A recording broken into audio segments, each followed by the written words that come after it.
Եվրոպական միության ներկայացուցիչների կողմից Թուրքիայի հետ գաղթականության վերաբերյալ վերջնական համաձայնագրի շուրջ բանակցությունների սկզբում Եվրամիության փախստականների հարցերով հանձնակատար Դիմիտրիս Ավրամոպոլոսը հինգշաբթի օրը գաղթականների համար նոր հնարավորությունների ստեղծման կոչ արեց։ Մենք կոչ ենք անում անդամ պետություններին չմոռանալ Թուրքիայից ավելի մեծաթիվ մարդկանց վերաբնակեցնելու իրենց պարտավորվածության մասին։ Անկանոն գաղթի առջև փակվող ամեն մի դռան փոխարեն մի նոր պատուհան պետք է բացվի, առաջարկելով անվտանգ ճանապարհ։ Հազարավոր գաղթականներ կուտակվել են Հունաստանում եւ առաջիկա ամիսներին ավելի մեծաթիվ հոսք է սպասվում։ 28 անդամ ունեցող դաշինքը ներքին անհամաձայնությունները հաղթահարելու ու փախստականության խնդիրները լուծելու հարցում նոր ծրագրեր ներկայացնելու համար Բրյուսելում երկօրյա հանդիպման ընթացքում հայտնվել է հաջող ճնշման ներքո։ ՄԱԿ-ի փախստականների հարցերով գործակալությունից Բարբար Բալոչը ևս մտահոգ է համաձայնության հասնելու խնդրով։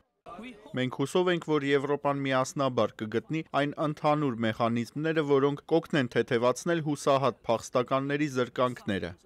Համաձայնագրի նախագծի համաձայն, որ այս ամիս ավելի վաղ ձեռք էր բերվել Թուրքիայի հետ բանակցություններում, Անկարան հետ է ընդունելու առանց փաստաթղթերի բոլոր ներգաղթյալներին, որոնք հատում են Թուրքիայի եւ Հունաստանի միջև սահմանը։ Ի հատուցում Եվրոպան արագացնելու է Եվրոպական միությանը անդամակցելու նպատակով Թուրքիայի հետ երկար տարիներ ձգձգվող բանակցությունները եւ առաջարկելու է որոշակի նախապայմաններով ոչ վիզային ռեժիմ Թուրքիայի քաղաքացիների համար։ Որոշ դիտորդներ հավատացած են, որ Եվրոպական միության համար դժվար կլինի վերջնական տեսքի բերել գաղթականների քաղաքականության շուրջ համաձայնագիրը, քանի որ որոշ անդամ պետություններ ընդդիմանում են Եվրոպայի տարածքով գաղթականներին ազատ տեղաշարժվել թույլատրելու ազատական քաղաքականությանը։